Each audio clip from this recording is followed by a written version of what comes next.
What's up, everyone, and welcome into the Buffalo Sports Collective. It is Wednesday, November 22nd, 2023. As always, I am PK alongside my co-host, Phil. Phil, I know we still haven't built in the way that we can both see each other yet. I'm just staring at myself, and it's kind of a unflattering picture. But I, as you know, because you watch the episodes afterwards, I've been using my whiteboard every single show, just writing different things on it.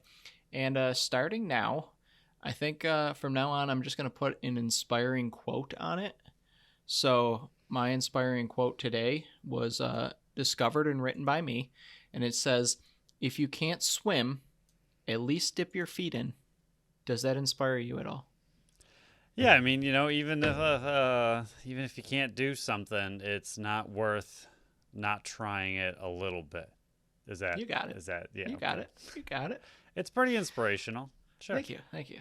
It just came to me like 30 seconds before we started doing this, and I think that's what I'm going to do moving forward is every 30 seconds before the show starts, I'm going to panic, I'm going to write something down, and we'll go from there. So if you like that quote and you're inspired by me, do me a favor, and you can follow us on Facebook, Instagram, and Threads at Buffalo Sports Collective, and on X or Blue Sky. Both of those are ways to find us at Buffalo Sports Co. Don't forget to subscribe to our channel wherever you listen to podcasts. Check out our website at buffalosportscollective.com and look for the time breakdowns in the description of the show. I went through that much better than the ending of last show, so let's hope I end this show even better than that. So, Phil, we'll move on to the Buffalo Bills. Man, what a 180 they pulled on everybody from what we talked about after the Denver Broncos loss to a Jets victory, 32-6. A lot more good than bad, but at least I think the topic of this show for the Buffalo Bills segment at least is it's a very impressive win over a very good defense, but to pull at least me in, like back in after I said they're done and buried, to pull me back in, I need to see this again against a team that's going to be able to put up more than 6 points. Again, very impressive victory, especially short week for Joe Brady and the offense. But if you can do that against Philly next week on Sunday, 4:25 again, you might be able to pull me a little bit back in yet. I mean, I see the rope. I see it coming towards me, but I'm not ready to grab onto it and get pulled back in yet.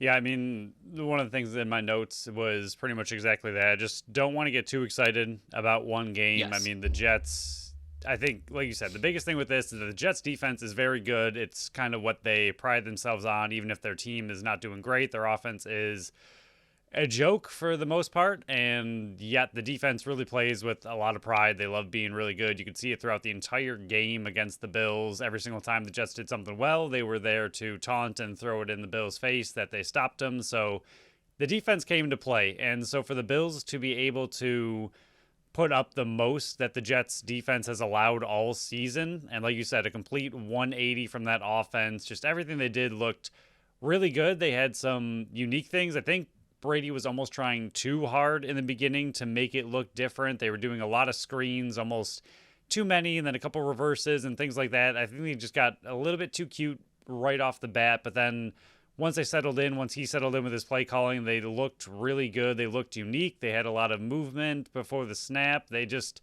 overall looked solid. And if you can do, I think like one of the most encouraging things to me is if you can do this and have your number one wide receiver threat, Stephon Diggs, pretty much wiped out of the game and not really need him or use him too much. I mean, they gave him 8 targets, it just didn't work out in his favor. But if you can do all of that, put up that many points against a very good defense and not really have to use your wide receiver one, I think that's all the more impressive for what Brady was able to do in his first game as new OC.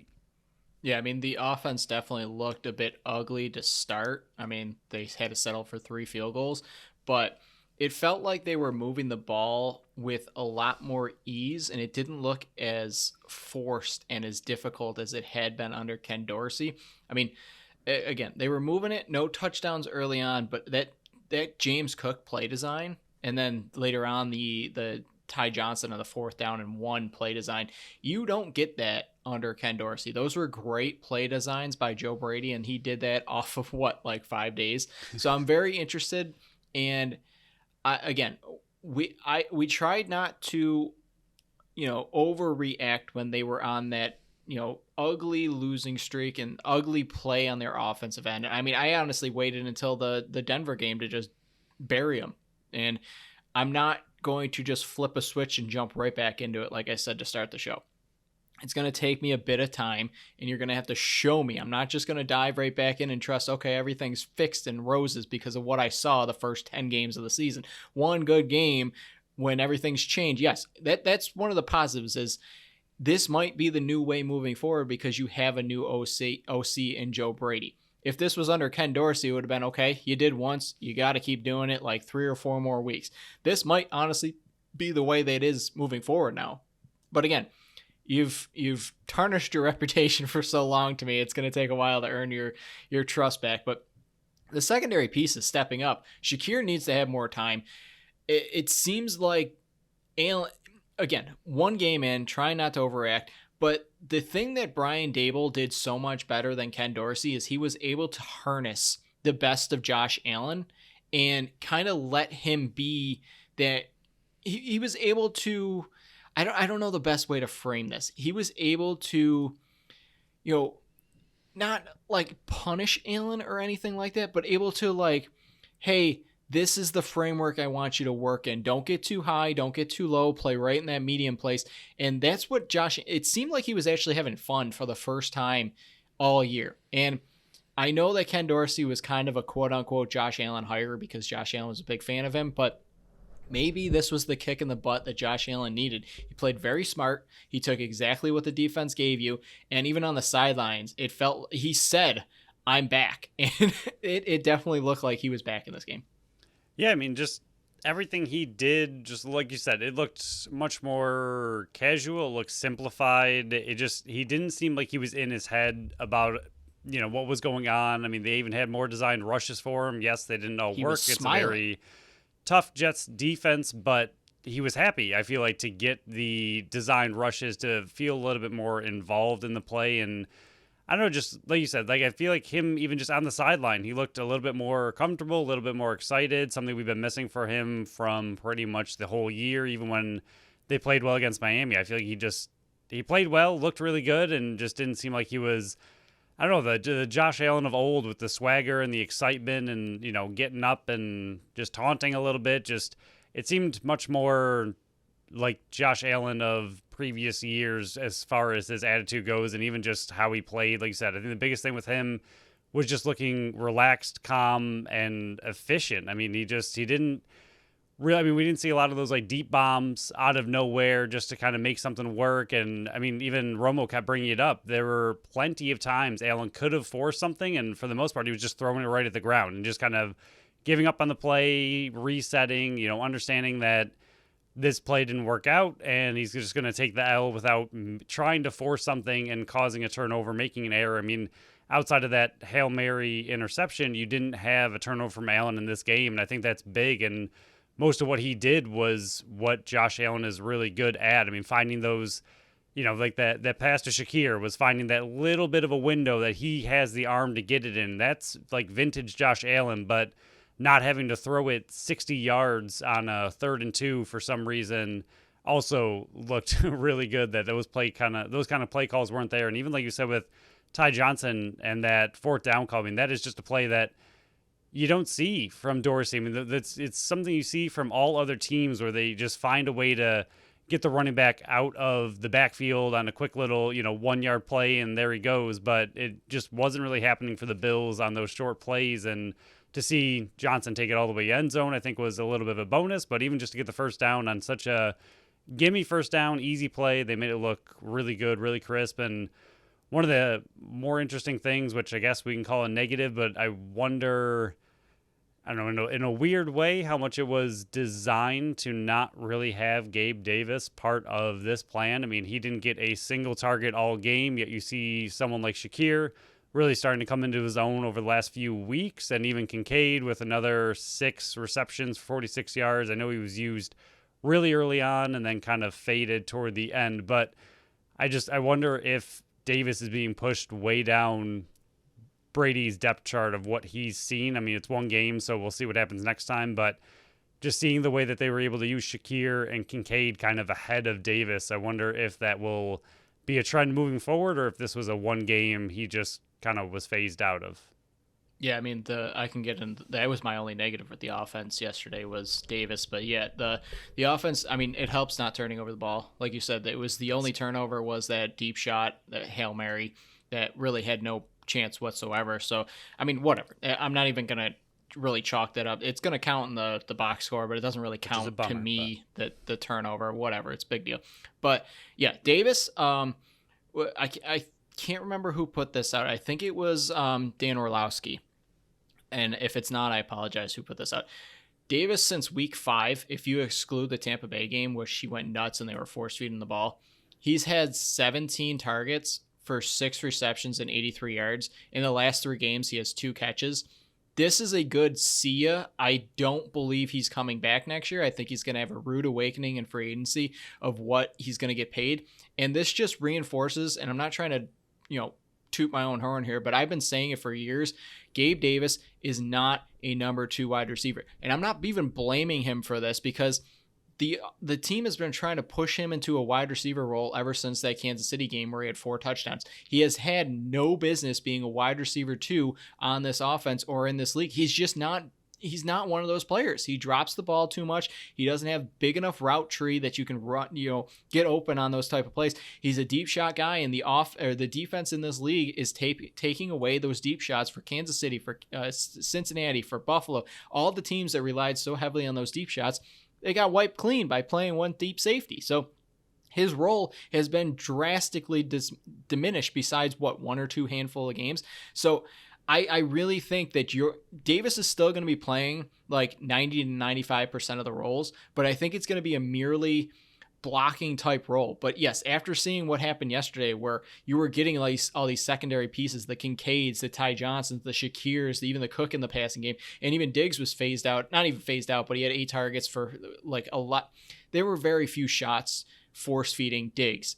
I mean, the first drive he had 3 or 4 targets, and then the rest of the game it was just 4 and the a lot rest of of those the way. were even screens. So right. So they weren't having to force feed Diggs at all. He was kind of just getting other guys wide open. Good decoy. Davis is just going to be a blocker. I mean, he doesn't really add anything to this offense right now, and I think yesterday was a big indication. Maybe it was just play design. I don't know against the Jets, but because the Jets are not very good run defense, but maybe we'll see against Philly because you're going to have to score a lot of points to keep up again. But they just scored 32 against the Jets when, Davis had no receptions whatsoever and he's had 2 catches in the last 3 games. I think he's getting phased out. And again, nice little pat on the back for me, wasn't even fooled by the last few games or a couple good games that he's had in his career the last 2 years. Is I've been saying it and I have not wavered. He is not a number 2 wide receiver in this league. Yeah, I'm not sure player comp-wise who I'm thinking of, but essentially he's your wide receiver 3 where he's a play action. Hopefully he's one-on-one and you do take that long shot, 2-3 times a game maybe, that like kind of Shaheed for the Saints kind of role where he gets 2 targets and if he's lucky he gets an 80-yard touchdown, but that's about it. I mean, with the way they played last game and the way I think they should play more is those underneath routes, the Shakir kind of routes, like you said, Ty Johnson getting involved, James Cook getting involved in the wide receiver roles, just the Kincaid, the short near the line of scrimmage kind of passing, which will open up a Gabe Davis long touchdown bomb occasionally. But I think for the most part, as far as him getting 6-7 targets a game, I think that's probably going to get phased out, and hopefully he just kind of relegates himself to more of a wide receiver 3 deep threat one-on-one kind of situation, again, situational kind of role. But for the most part, I mean, yeah, there's not too much more to say about the offense. I don't want to get too high on this, but it was a really, really good game. And for, like you said, short week, new OC, for them to be able to put up the most amount of points, the Jets, who have arguably the best defense in the entire league, have given up all season. I mean, for a 1-game sample size, it was one heck of a turnaround. Yeah, I was impressed. Just come back in Philly's game and try to do it again, because you're going to have to score a lot of points against Philly, because that offense is really, really good, and their defensive line is really, really good as well. So Luckily, I don't think you're going to be able to. is not great, Yeah, so hopefully yeah, Brady can figure something out. right. Just do what you did in this game and see how it works. But I see the rope. I'm able to grab the rope, but you're going to have to get a couple more nice games like this to pull me back in before I say, hey, they got a chance to make the playoffs. But they did climb from 10th to 8th, so they're inching their way forward. But there's so many tiebreakers you're going to lose because you lost 5. It was one of those. Just win the East. That's what you got to do at this point. Yeah, it was one of those lose-lose situations for Sean McDermott, because if he had gotten blown out in this game, it's, oh man, Sean McDermott's head's on the chopping block. But because he won and the offense looked so good, it's, why wasn't this done weeks and weeks ago when your offense was struggling? So it was a lose-lose situation. But what wasn't a lose-lose situation? That defense. Again, you lost 3 more guys in this game. Rapp, Dane Jackson, and Taron Johnson all left the game. Jackson and Johnson have concussions, so we don't know if they're going to be back for Sunday. Typically in this NFL now, you do not play the game after you get a concussion. You're out a week and you're back the following week. There are a few exceptions, but mostly for this year at least, you've been missing that next game. Taylor Rapp off on a stretcher, but I guess he's home. He's sounding good, so everything, it looks like he is going to be okay, which is a good sign, because seeing exactly what happened where he kind of just like dropped to one knee, it gave me too much Damar Hamlin flashbacks, and I do not like that at all. Just keep the ambulance off the field. There's been too much times in the last year that the Buffalo Bills have had to see an ambulance come on the field. I don't know how the players are just managing with that, but the defense itself, Tyrell Dodson, best game of his career. I buried him. I thought he was done for. Sacked, 1 tackle for loss, a quarterback hit, forced fumble, 7 tackles. He was an animal out there. Rasheal Douglas, 2 picks, a fumble recovery, 4 tackles, 3 pass defenders defended. And then Leonard Floyd. He might be the best free agent signing that Brandon Beane has ever brought into Buffalo. 2.5 sacks in this one, 2 tackles for loss. He's got 9.5 sacks on the year. Oliver was a monster. He's making that contract look like a discount in this one. But there were so many pieces and secondary pieces that you didn't expect to have monster seasons step up in this game. I mean, Benford stepped up because Jackson went out. It's just, there were playmakers all over the field. The defense, and again, I understand that Zach Wilson just got regulated to the 3rd quarterback on that team right now. They're going with a guy who had 1 passing touchdown in all of college when he was in college. Unbelievable that he has an NFL job. It makes me believe that I could be an NFL quarterback. Haha, real funny. But that defense was just unbelievable in that game. They're going to have a giant test against Philly, but it does help, Bill, and we've been saying this all year. When your offense can score points and get up early, it does help them, because then they can play their style and not have to adjust hey, we got to get a stop here and give our offense another shot. You scored points. Your defense was able to play a lot better. And, getting off the field, Jets 0 for 11 on 3rd down, that also helps. Yeah, I mean, just, again, I know that offense on the other side is terrible because of their QB. They have a few weapons here and there with Hall and Garrett Wilson. Garrett Wilson finished 2 for 9. Impressive by the defense to be able to do that. Like you said, with the injuries that continue to pile up, just absolutely insane. And honestly, early on when some of these injuries happened, we kind of said that the defensive line was going to be the thing that, if this defense continues to do well, that's kind of what's going to keep it together. If they can get pressure on the QB, it gives your, 3rd, 4th, 5th string cornerback and safeties now a little bit of a fighting chance to make a play on the outside. And that's kind of exactly what happened. I mean, 5 sacks on Wilson, a lot of QB pressures. Wilson is terrible as a QB, and he was finally pulled, and now they officially have some kind of QB question. I don't want to get really into it, but I do feel kind of bad for Jets fans. I don't know how they stuck with Wilson for so long as an organization. Once Rodgers went down, I don't know how you don't find some other answer, but here they are with a terrible, terrible debacle and likely out of the playoffs. I mean, if the Bills are barely in it, I would assume they are long gone at this point, but the defense played really well. I mean, like you said, Floyd, because of someone we'll talk about in a moment, might be the best thing that Brandon Beane's done, even like you said, with Douglas coming over at the trade deadline. I know, again, weaker game for the offense on the Jets. So it's one of those games where you don't want to, again, same with the offense. You don't want to get too high with the 2 picks, 1 fumble recovery. Like, yes, he played extremely well, but the player you're playing against, that offense you're playing against, not very good. But at the same time, it's a huge confidence boost for this defense and players like Douglas and Dotson and Floyd. I mean, Floyd's been great all season, so he doesn't really need a confidence boost, but just all the players that are kind of your secondary players that are now moving into starting roles more and more and more as the injuries continue to pile up. I think it's a big game for them to continue to play well despite the injuries. And like Douglas, I mean, yes, it's a weaker offense, but to get a game where you have 3 turnovers yourself, I mean, that's just got to feel great headed into, honestly, what's going to be a nightmare matchup for this defense. It's going to be very, very scary and a likely smack of reality to this poor, very injury-riddled team. Yeah, and what's not helping is your highest paid defensive player who, again, I don't know if he rushed back. I don't know what the heck is going on with him. I don't know if he's cooked. I honestly don't know. And he's not even a full year away. But Von Miller has just been completely absent. And like you just said, if it wasn't for a guy like Leonard Floyd, what would this defensive line look like? Because Gregory Rousseau has been playing through a lot of injuries.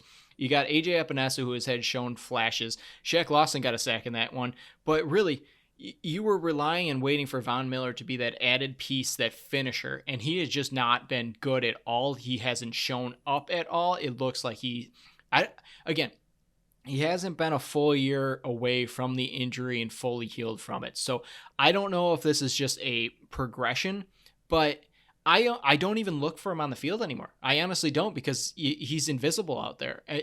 If he is not able to make those plays, and again, I understand the rotation, but maybe give Floyd a few more snaps. Maybe give AJ Epinesa a few more snaps and give Von Miller less and less time back there, because he's not really helping the defense at all. And I think it was the Cincinnati game where, it was the Denver game. I'm sorry. He was out there. He couldn't make a tackle. He couldn't break off with the offensive lineman.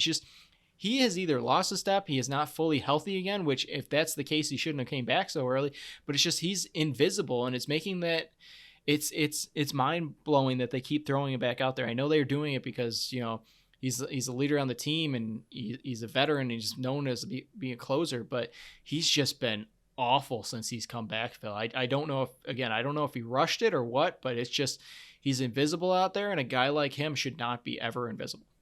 Yeah, I think I'm going to misremember this because I don't remember it correctly, but I know the announcers, I think Romo was saying that they talked to him before the game, and he was mentioning that he's not 100%. It's taking him a while to really get back up to where he thinks he should be as a player and where he knows he can be since the injury. He said, it's going to take him a little while to get back up to the Von Miller we know, and this is the part I could be misremembering.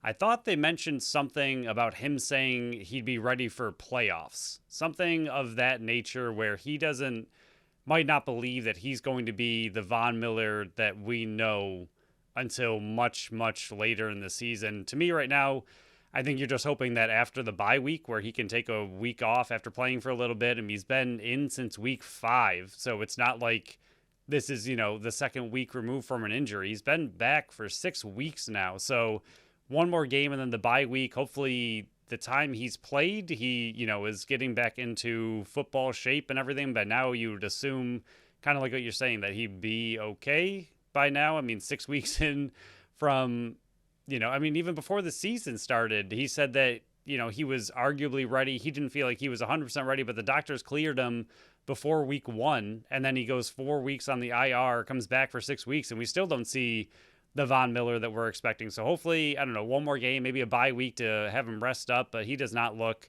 explosive. He does not look good. He can't tackle. So, if this is what you're going to get the rest of the year, that is really, really depressing and not good for the Bills or the player, but hopefully he can find a way to turn around, because this defense really needs a player like that. This defensive line is really, I know there's other players stepping up that are doing really well. Bernard, Dotson just starting now to step up. And these other guys like Benford, they're doing a really good job. But I feel like this defensive line, these defensive ends are what is keeping this team together and this defense working so well. So, I mean, Floyd, like you mentioned, huge addition. And if it wasn't for him, I don't really know what this defense really looks like. Rousseau's playing well, but you need a guy like Von Miller to get the pressure on the quarterback to ease the losses that you've had in the linebacker position, the secondary, all over the place. I mean, defensive line, defensive end is really the only thing that has remained for the most part, other than Daquan Jones, who was playing incredible. Obviously, he's a massive loss to this team, but outside of him, I mean, they've been relatively healthy, and then Von Miller just really needs to get back to what we know because they need him, and they'll need him real soon to make an impact like we know we can. Yeah, the only other two things I have, the first one, it's minor, but it could be major down the road. You left your starters in way too long. There was no way the Jets were going to come back when it was 29-6. They should have been pulled to start the fourth quarter. Stupid things can happen, and stupid things we saw out there with the whole Deion Dawkins issue, which, whatever, that's not a big deal. Did you but see the fight then after you had too? Right, down the tunnel. But you also had Stephon Diggs was grabbing one of the defensive linemen's helmets. Oh, no. If his finger gets stuck in there and he breaks his finger, your season's done. Like, why are the starters in the game in a game that's already been won since the second half started? Get your starters. Why is Josh Allen back there? It takes one stupid play of the New York Jets that are not going to face Buffalo until next year to just roll up on Josh Allen's ankle, and you're done. Get the starters out. I didn't understand it. I didn't understand it whatsoever. I put it in our group chat where I was just like, why are the starters still in there? Yes, half of it was because I was facing Stephon Diggs and they were targeting him early. And guess what? The last catch he had probably made me lose because I lost by 1.3. There you go. Stupid. Get the starters out a lot earlier than that. Second one, and this is becoming a bigger issue, and I mentioned it last week. Special teams, besides Tyler Bass, has been horrible all year long. Sam Martin, another bad game. The fake punt, I get it. It's going to happen. But the attempted tackle by Saran Neal, what was he trying to do? He chest bumped the guy. And he is so lucky that player stepped out of bounds and it wasn't for a 300-yard or a 30-yard run.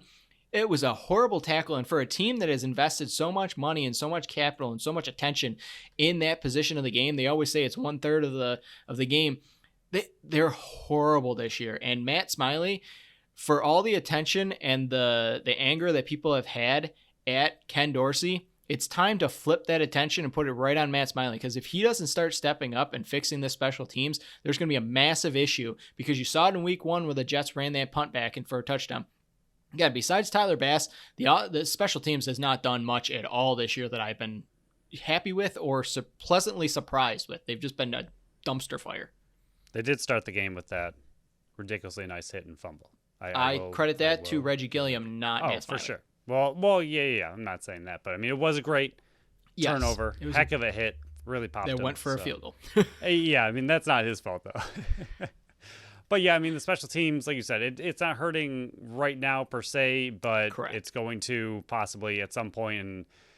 And I don't know. I don't know what to do about punters. I know Martin's been decent, and for a long time the Bills weren't punting at all, so you didn't need to really invest in the position and someone who was great. I mean, it was all really, Martin was really good at holding the ball. I mean, that's kind of what it came down to a while ago with his battle, and he's doing a good job for Tyler Bass, so you don't really want to mess too much with that at this point in the season. But I mean, punters seem for the most part like they can, there's good ones and bad ones for sure. Martin seems to be kind of teetering on the bad side now, but I feel like the Bills, if they really wanted to, could go out and find one in free agency who could arguably do a better job. But again, I just don't know how much they're going to want to mess with the chemistry that him and Bass have. I know that is kind of, was it fickle thing at times where you're just worried that a new holder might screw up Bass enough, and that's, arguably down the line, if it comes into really close games, that 3 points is the difference and your holder screws it up one time. I'd rather have that. But I mean, a shanked punt or a bad punt that gives the other team better field position, and then they go down and use those extra 20 yards to score a touchdown also hurts you just as much. So I don't know. I wonder if it's something they're looking into, see if there's any free agents out there or practice squad punters just kind of literally kicking around. But I don't know. I don't know if they're going to want to mess with that. But in general, special teams, again, not hurting right now, like you said, but could end up being an issue at some point. But Tyler Bass's 50-yard bomb of a field goal, great job. Missed the one extra point, but other than that, looking good.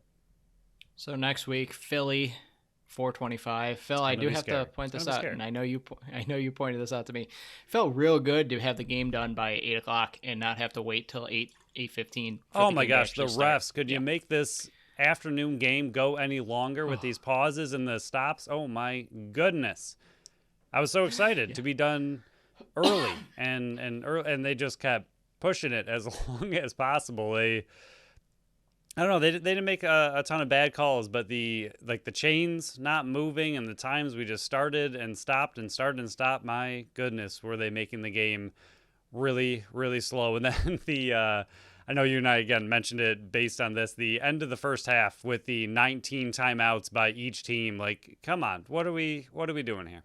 Just end the half. Need end the half. Accelerated clock or something here. When the game's out of hand by like 20 points, it just needs a stop running clock. Something.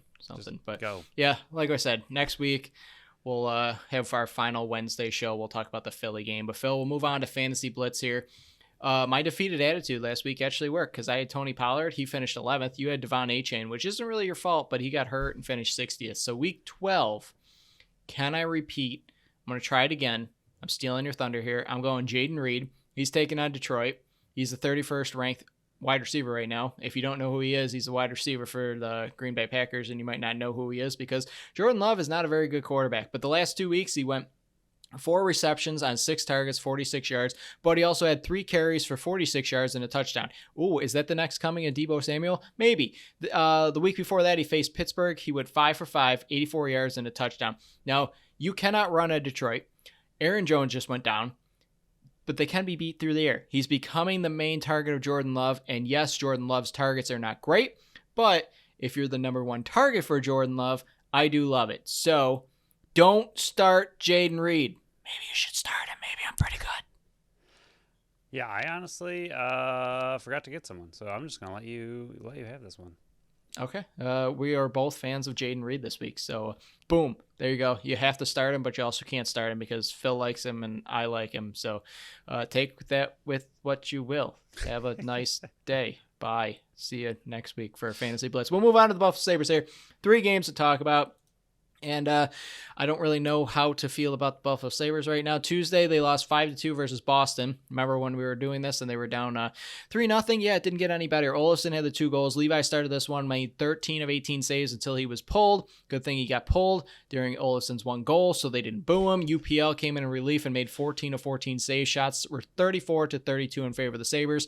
Friday, not any better. They lost to the Jets 3-2. Tuck and Paterka were the goal scorers. Comrie made 15 of 18 saves. Shots were 28 to 18 in favor of the Buffalo Sabres. And then Sunday, they did win 3-2 versus Chicago. Dowling, Skinner, and Johnson were the goal scorers. UPL 24-26 saves. Shots were 26-20 in favor of Chicago. Phil, I don't know where to take it with this team because it's becoming concerning. Yes, 18 games in, but I am concerned. Yeah, I mean, the Boston game, we can kind of write off. Boston's a much better team than the Sabres, and they looked like it. They got up really early. The Sabres kind of slightly fought back, but not really. I mean, they won the 3rd period, so we'll give them that. And out of all the games for Olofsson to get 2 goals, it's a game where they didn't matter at all. But for the most part, Boston just outplayed the Sabres and kind of what you expected. Boston's really, really good. The Jets game, I was kind of upset. It was one of the more frustrating games as far as a Sabres fan goes. I really thought they deserved to win that game. I mean, it was a few weird bounces that Comrie let in, a few plays that the defense didn't do great. But at the same time, I thought they outplayed the Jets, and then they had a few big opportunities. I mean, who was it? Greenway that missed the wide open net on a great pass, and then there was Yost who shot it off the post on a great feed by Dowling, who just rifled it and just missed. I mean, I feel like they just deserve to win the Jets game. I thought they outplayed the Jets the entire game for the most part. I think they started the first a little slow, but again, I think the Jets just got the puck to bounce the way that they needed to, and the Sabres didn't. Blackhawks was kind of the opposite feeling. I thought they should have done better against Blackhawks, but I thought the Blackhawks were kind of in it the entire game. The Sabres didn't look like the better team. They looked okay, but not great. I thought UPL played great in that one and kept them in it and got them the win, but I don't know. I'm kind of where you are. I'm concerned for sure. They have only twice this year had two-game point streaks, and that's not even wins. They have one 2-game winning streak and one game where they were coming off an overtime loss where they got a point and then won the next game. Other than that, and their recent 3-game losing streak, they have literally just won one, lost one, won one, lost one the entire season. They've just been flipping back and forth. I don't know, they need to string some wins together, but the offense is not looking great. The goaltending is kind of keeping them in it. The defense looks okay at times. Dahlin looks incredible. Eric Johnson looks really good. UPL looks really good, but the team as a whole, I agree, is worrying me, scaring me. They do not look like the team they were last year. Yeah, we're recording this Monday around 8 o'clock, 8:30. Monday Night Football games going on, so these points might have changed, but they're 5 points back at third place in the Atlantic. They're 3 points back of Tampa Bay for the second wild card spot, and I think you hit the nail on the head there. The offense is the issue right now, and it's a lot to do with the power play. And in these 3 games, they went 1 for 7 on the power play. It's just not good enough, and we've been saying it for a while now that the offense is just the problem right now, and Thompson's out a while. They said it could be up to a month, maybe even a little bit more. And I guess that's a blessing knowing that it's only going to be that long when it could have been a lot worse based on what we saw. But that's the main issue. They're tied for 21st in goals scored right now. This was a top 3-5 goal scoring team last year, and it's just kind of dried up. And again, it's early in the season, but we said for the last 2 or 3 episodes now that they need to start stringing wins and points together, and they haven't done it. They've been bouncing back and forth like you explained, and 2 point streaks in the whole season right now, 18 games in, is not good. It's not good enough, and the offense is definitely struggling. Cousins doesn't look the same. I've been hearing rumors it's about the face shield on his face because he's kind of seeing double is what the rumor has been. Don't know if that's true, but you're just not getting other guys to step up. Dahlin is playing unbelievable. He took over that Chicago game, and he played unbelievable in that game. He got points on all 3 goals, the assist and then the goal. Peterka, he's ultra special. He's coming into his own on our bold predictions. I think I had him for 30 goals. It might be an understatement. He might get up to 40 with the way he's playing right now. UPL, he should, I'm writing it out now, Phil, and it's on the printer. UPL, and I never thought I would say this after the summer we had, he should be the go-to goalie right now because he is currently their best option. He's playing like their number 1 goalie. And I know Levi's up here to get playing time, and I think you can sprinkle in starts every once in a while, and you still got Comrie up here, but UPL should be the main go-to guy because they just play better in front of him. He is more confident in the net right now. I'm not saying you got to send Levi down, but maybe you got to start thinking about maybe a goaltender who had that 9-game stretch last year truly might not be ready for the NHL. He played really bad in that Boston game, like real bad. They pulled him so he didn't get booed after a goal. Now, what would have happened if they pulled him out a little bit earlier? Maybe that game would have changed. I don't know.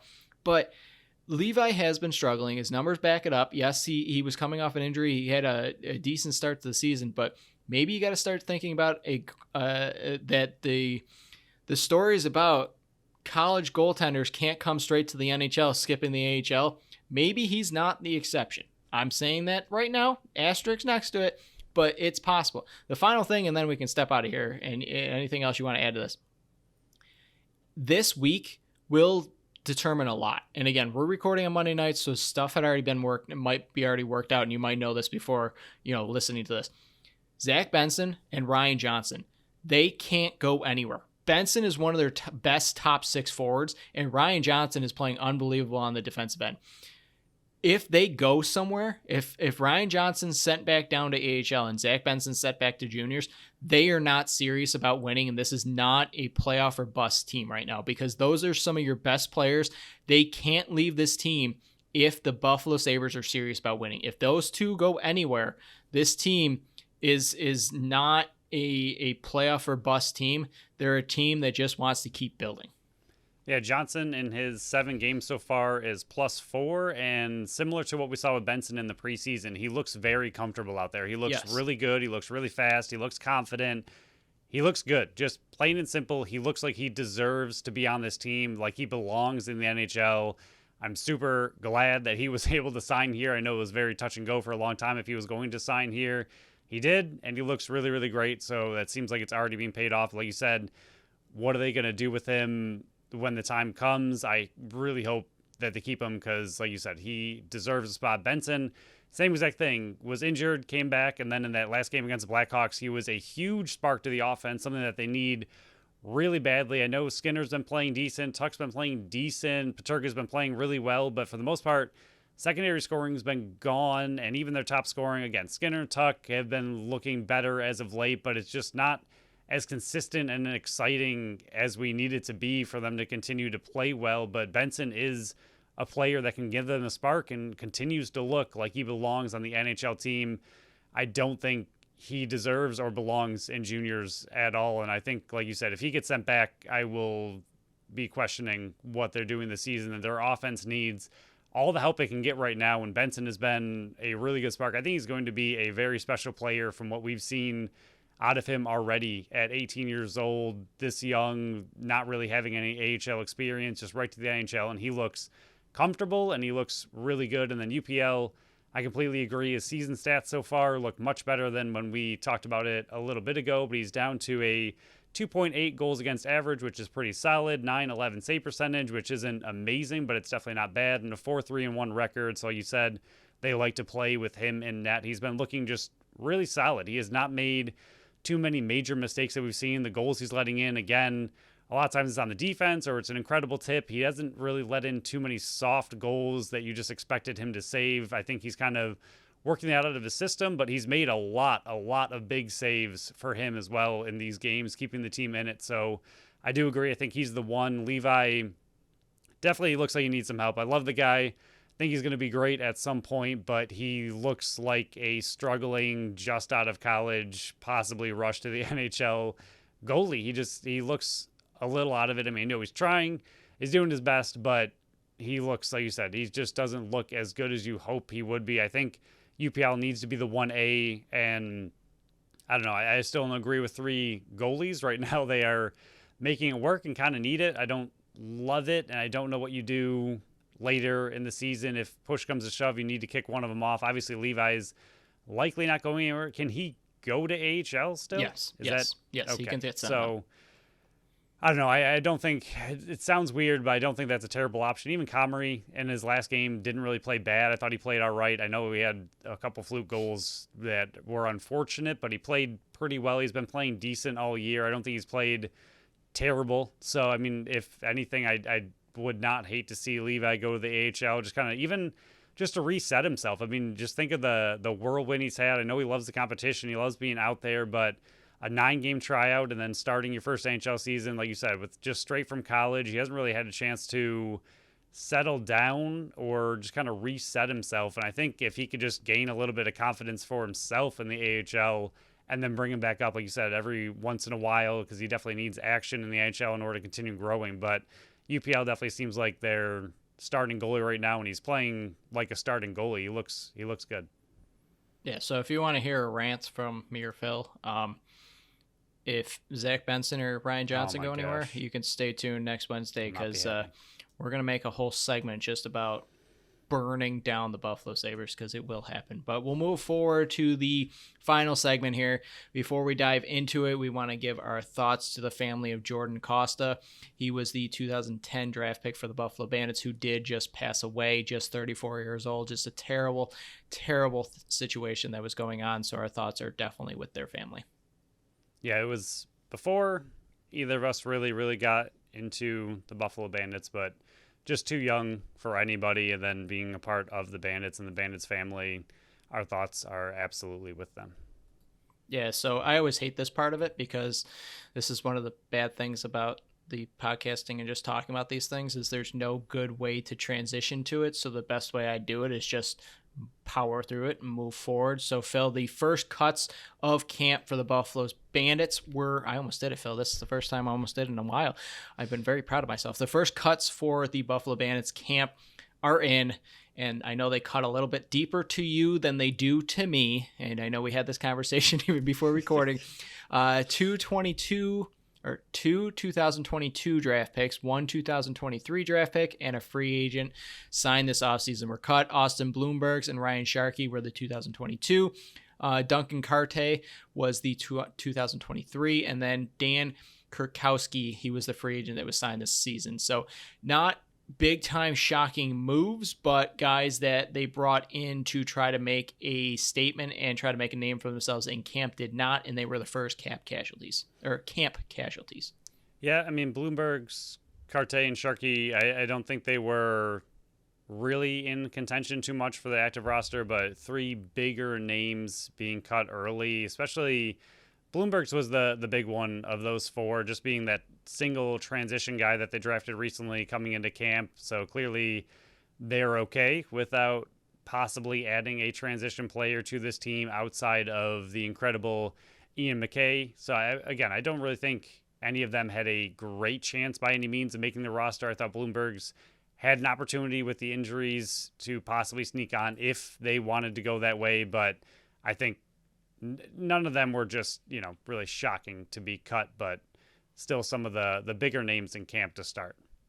Yeah, I think it's kind of what we went over when we were talking about the 9 new faces coming into camp and trying to figure out which ones had the best options. And these were 4 that we said, they had a long shot at making the team. There had to be some shakeups on the roster, and they really had to make a big name for themselves. And that's part of what it is for bringing players into the NLL camps for these teams. Is a lot of these teams bring in 30, 40, 45 players to camp just because they want bodies, not just in bodies for the preseason games and in camp so you can scrimmage and all that kind of stuff, but also maybe one of these guys pops. Maybe one of these guys makes a name for themselves. Maybe one of these guys, now that there's film out on them because they have to film all their preseason games, maybe one of these guys sparked interest of another team. And getting cut right now might be better than getting cut right at the deadline, because there are opportunities out there that, hey, it's been going around the league now where other teams have been cutting guys, and then those guys are signing with other teams to get another shot in camp. So your name's out there. There's some game film on you now. So if you perked any interest for any other teams, you got a little shot before roster deadline is Sunday, next Sunday, the 26th. So we'll be able to talk about what the rosters look like on our next show, hopefully, fingers crossed. But these 4 names definitely did have a long shot, and it stinks that this has had to happen, especially 3, draft picks for the Buffalo Bandits. But your name's out there, film's out there. If somebody is interested in you, your phone's going to be ringing. So make sure that the sound's on your phone. But I did listen to Steve Dietrich. He got interviewed on Lacrosse Classifieds podcast. Some notes here that I took interest in because, the lacrosse world doesn't have super a lot of information out there. So anytime there's possible information out there, I'm going to seek it out. Here's some things that I jotted down that are quite of importance. And Phil, cut me off if any of these, and then we can keep rolling through it, that are of interest and we want to take a deeper dive into it.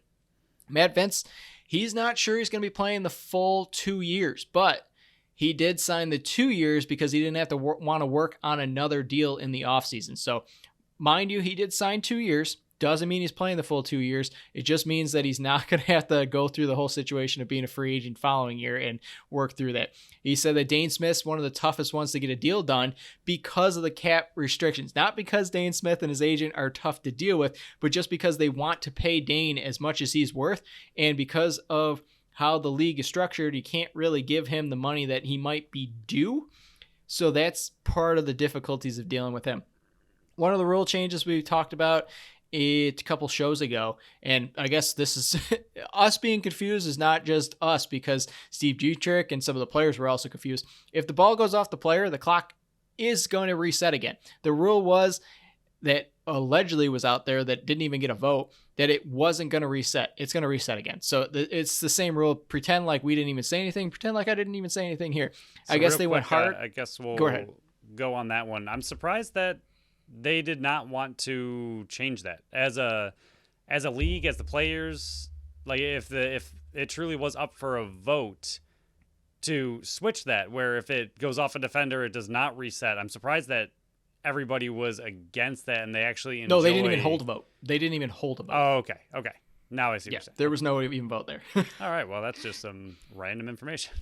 Yeah, when they were scrimmaging and they had some refs in camp, some of the players were trying to have them reset, or they were confused why the clock was resetting, and it was a lot of confusion. And I guess that's not just us being confused. The league is not transparent with the players and the teams at all. It's just, it hurts my brain again, Phil, and I'm not going off on a rant here, but I guess Steve Dietrich also went hard after Corbeil last year, and that was a rumor out there, and we kind of were talking about it as well. But it also sounds like they went hard after Rubisch this offseason as well. He signed in Vancouver, I believe. Sounds like he wants Josh locked up long term. Not a shocker. Josh Byrne is one of the best players in the league. Now here comes the injuries, and I think we're going to want to talk about these ones. Sweeting, confirmed, done for the year, according to Steve Dietrich. Bomberry, he's out at least 3 months. They're hoping he's going to be back at some point. Wires, Belter, and Dylan Robinson, they're hurt, but he's hoping that they're going to be back by the last week right before the first season, because they got to bye the first week of the season. And then Frank Brown, he's still not cleared. Those injuries, and I don't think he went into full detail about anybody else, but he did mention that there's going to be a lot of fresh faces and a lot of spots open in camp because there are so many players injured right now. So what our mock teams look like, you could probably just crinkle that up and throw it away, because there's a lot of injuries right now, and this team might not look the same in week 1 that it will in week 10. Yeah, I think it's a blessing in disguise in a weird way. I mean, some of those players That's you what absolutely he said too. Yep. want out there, but it gives you an extended look and kind of a tryout for some other players that can now sneak onto the roster because of injuries, that they get that opportunity. Those guys go to the IR, opens up roster spots for other players, whether it's on the practice squad or the active roster. They just get an extended look with the team, whether it's, again, in a game or in practice, whatever. They get more time with the team to make a name for themselves, and for the team to get an extended look at them possibly in some game action. I mean, that's a lot of open spots potentially. I mean, you're talking 2 on the defense right away. I mean, again, like you said, Wires, Belter, D-Rob, all defensemen, so we'll see if they can get back. But if they're out the first game as well, you have a lot of open spots on the defense. I was hoping Wires and Belter would probably just kind of step in for Sweeting and Bomberry, so if they're injured, that's not great. But you have some openings back there. I mean, even a guy who we liked from last year, Carter McKenzie, like, this might be an opportunity for him to continue with the team and make a bigger name for himself. Not saying he wouldn't make it normally. He's on our roster bubble though. But so if all of these defensive players are out, I mean, that's potentially 5 defensive players that might miss early time in the season, 2 officially, 3, like you said, hoping to be back, but you don't know. So it'll be interesting to see players like Carter McKenzie and Sulver might get an extended look with the team, even though they've been here already.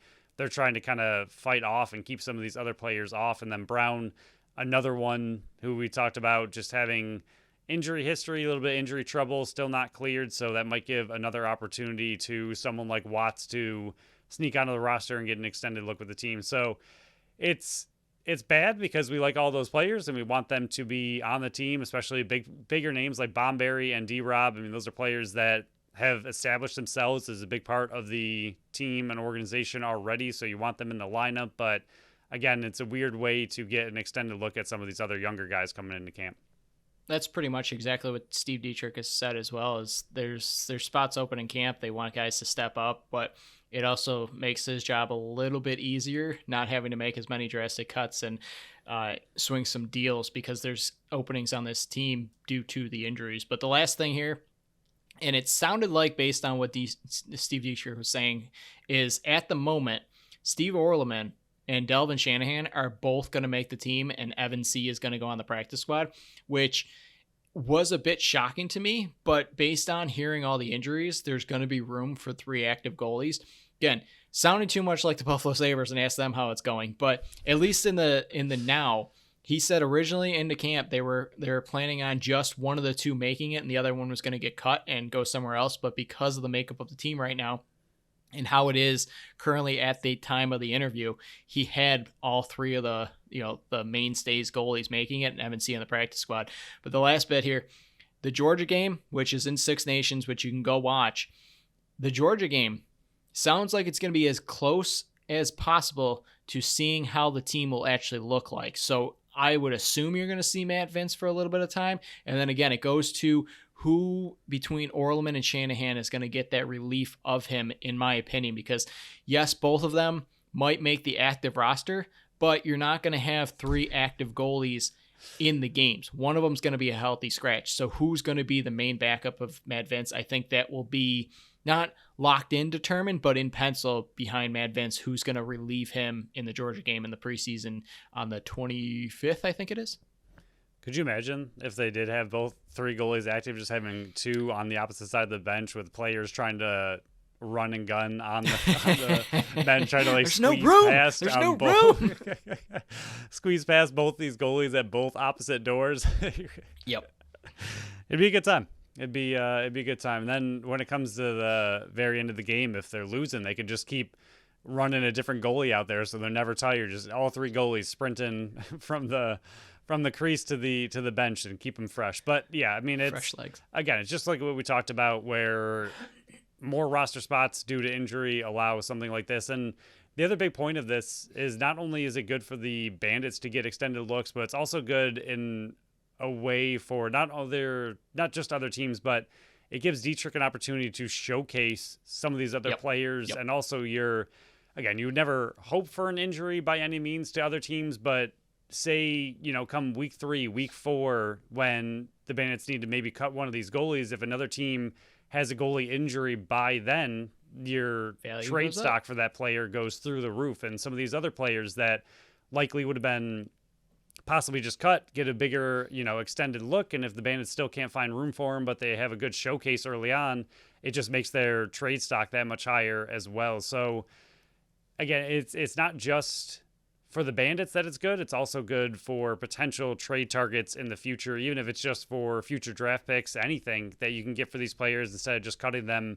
So injuries, while not good, and we'd rather have some of those starters out there, it's a weird roster crunch kind of blessing for the Bandits, who have so many players in camp that, a lot of talented players are going to get cut. So it gives them a little bit longer look, and it gives them an opportunity to have 3 active goalies. And even Evan C., again, like him being able to be on the practice squad because they are keeping 3 active goalies, gives him an extended look in camp as well to see if he can make a push, or even just what he can learn from the Bandits and all those players. So they give an extended look to him as well. So 4 goalies is a lot, but like you said, we don't know what Vince's future is going to hold. So you need as many dice as you can possibly roll for that goaltender position of the future.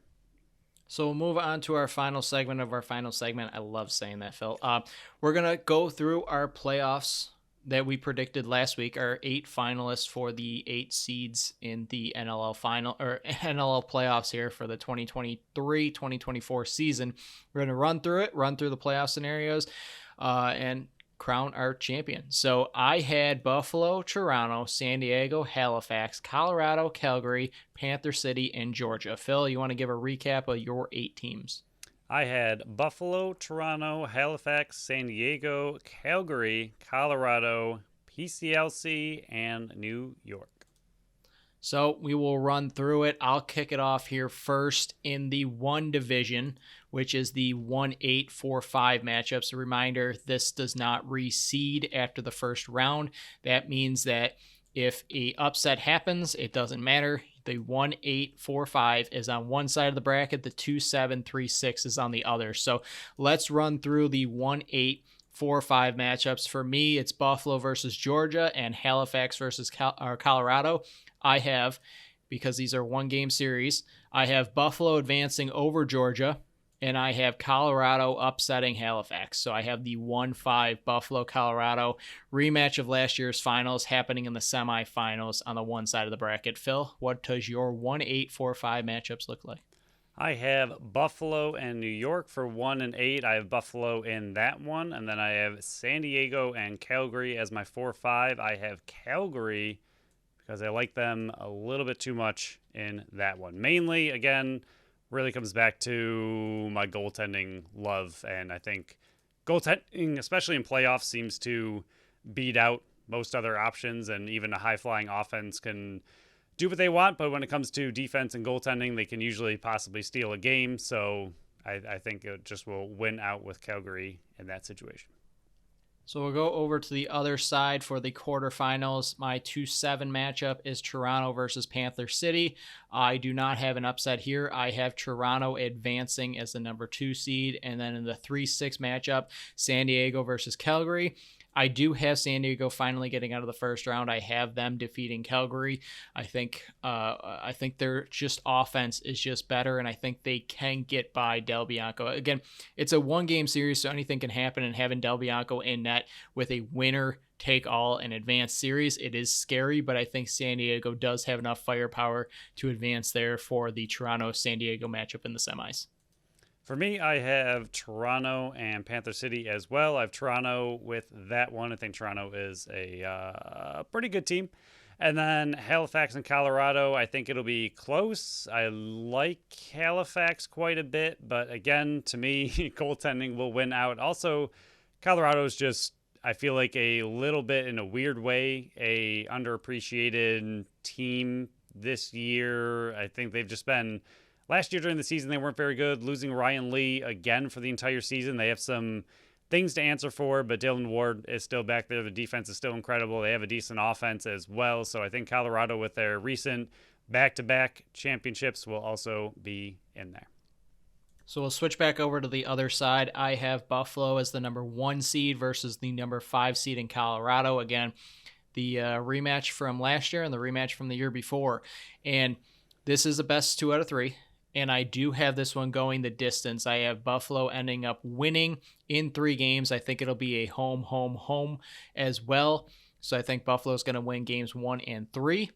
And I do believe they get to pick again. That's just a guess. I don't know for sure if they want the home and home or the home away home series, but I have them going home, away, home. All the home teams win it. I have Buffalo going to the finals for a 4th straight season, Phil. They tied the Buffalo Bills. So I got Buffalo in the finals as the number 1 seed in that side of the bracket. Yeah, I have a similar thing with Buffalo and Calgary. I have that also in 3. It'll be a rematch of the championship. What is it? 3 years ago now? 2 years ago? 3 years? 3 years? It was 2019. I would say 93 because it was seasons ago. It was before COVID. Yeah, I hate saying the missed season. It's stupid. 3 seasons ago, championship rematch between Buffalo and Calgary. I also have a very similar home, and home. I think Calgary is a tough place to play, and I think it would be a really intense battle, one that I would love to see, but I do have Buffalo taking it in 3. Going to their 4th straight championship, like you said. There we go. To the other side of the bracket, I have the number 2 seed Toronto facing the number 3 seed San Diego. And again, I'm just going to get a spoiler. I have all of these matchups going 3 games just because I don't know if they're going to go 3 games, but all of me is hoping they do. So it's more lacrosse action for us to watch and to cover. And I just love lacrosse and I don't want it to end. So I have all of these matchups going 3 games. Whether they go 3 games, don't really care. Just want them to go 3 games. So that's why I put it there. But I do have Toronto winning in 3 against San Diego. Toronto, I think they just had the firepower. I think they have all the pieces. They went out and fixed the offense and got better on offense. So I do have Toronto advancing to have a Buffalo-Toronto final. I have Toronto versus Colorado. I like the... That one's fun. I think we both did it, and we both have the same files. But so I also have Toronto advancing in 3. I love my matchups. I love your matchups. But the big thing to me with these matchups, which I absolutely love, is the former West and former East battling it out in the... I don't even know. It's just the semifinals, I guess. I would say we're going to call them now. It's not East or West, just semifinals. I like that we both have a crossover. And not only that, we have a former East championship battle. So, I mean, all of this would be first. I mean, you don't have former East and former West teams normally wouldn't battle in the semis, and you definitely wouldn't have 2 East teams battle in the championship. So I love what we are piecing together. We're slightly different, but not really too far off from our predictions, but I have Toronto in 3 over Colorado. I think it'd be another really good battle. Again, for me, my final 4 here are all incredible goaltenders across the board, arguably top 5, but not according to some lists that are out there. So that's interesting. But yeah, I have Buffalo and Toronto in my championship. You have the same final 4 that it was last year as well. Yeah, well, they're good teams. Just facing different teams. So our finals, both of us are the number 1 seed Buffalo facing the number 2 seed Toronto. Phil, would you like to give your champion of the NLL finals first? Yeah, I mean, I did predict dead on last year's championship game final run I did not. winner. Had in the preseason, Buffalo versus Colorado, Buffalo taking it. And boom, there it was. So this time I'm going Buffalo versus Toronto. Buffalo still taking it in 3. Like you said, we love more lacrosse action. Give me a home, and home win for each team. Buffalo taking it in 3. I think the series would be insanely intense for a championship battle between these two teams for the first time ever. I would love it. I would absolutely love for just all of lacrosse and the NLL to finish with a Buffalo-Toronto championship. It would be insane. There's no other good way to describe what that would be like. Yeah, last year I had Toronto upsetting San Diego in my finals, and guess what? I was off. I didn't get it right. Boo-hoo to me. Happy to be wrong. But I think we both have the finals that, besides the other 13 cities in the NLL, I think everybody else in lacrosse, if you want to, even if you want to take off your unbiased opinions of these teams because you are a fan of one of these teams, I think everybody is rooting for a Buffalo-Toronto finals because I think that's the best TV that you could possibly have. I think Buffalo-Colorado has been a great finals the last 2 years.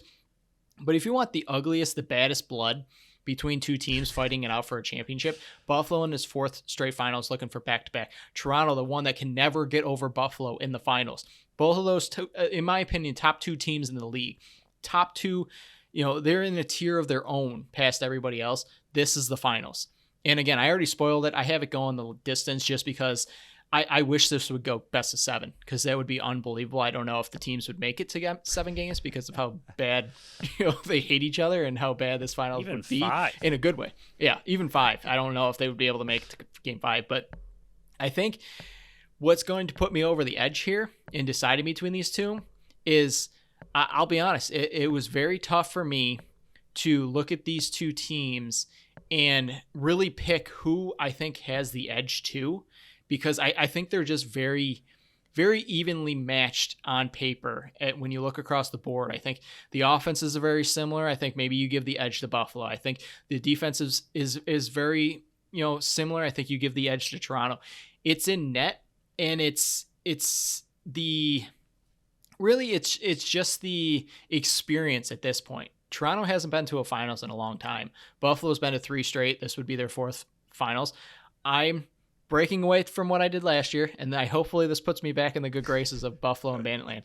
I have Buffalo beating Toronto in the finals in 3 games, and it's because they've been there before. They know how to do it, and they got the monkey off their back. They want to do it, but against their arch rivals in the Toronto Rock. I have Buffalo winning it in 3, so we both have Buffalo going back to back and winning another one. And I don't think the city of Buffalo could handle it.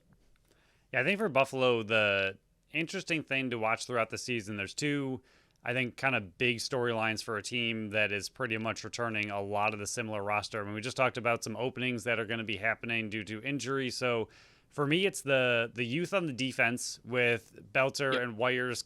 What are they going to look like throughout the season? Are they kind of what you're hoping and expecting, and can they really step up and be a solid part of this defense, similar to Dylan Robinson when he was able to play right away? He showed that he was really solid back there. Are they going to be rookies like that, or are they just not going to be ready? And then the other thing is the offense staying healthy and the whole team staying healthy. If this team stays healthy, we haven't really seen it. We talked about it way too much last year, but not really knowing what the makeup of this team is going to be yet. We haven't seen this offense truly healthy together other than playoffs, but even with that, it was without Brandon Robinson. So is he going to be a big part of this offense? Is he going to make the team and be a rotational player? Do they like McCulley in that spot and Brandon Robinson will be, maybe practice squad or something? But I think the health of the offense is going to be huge. And then the youth of the defense, stepping up possibly, I think are going to be the 2 kind of storylines to see, is, like you said, like how they match up with Toronto. I think that's going to be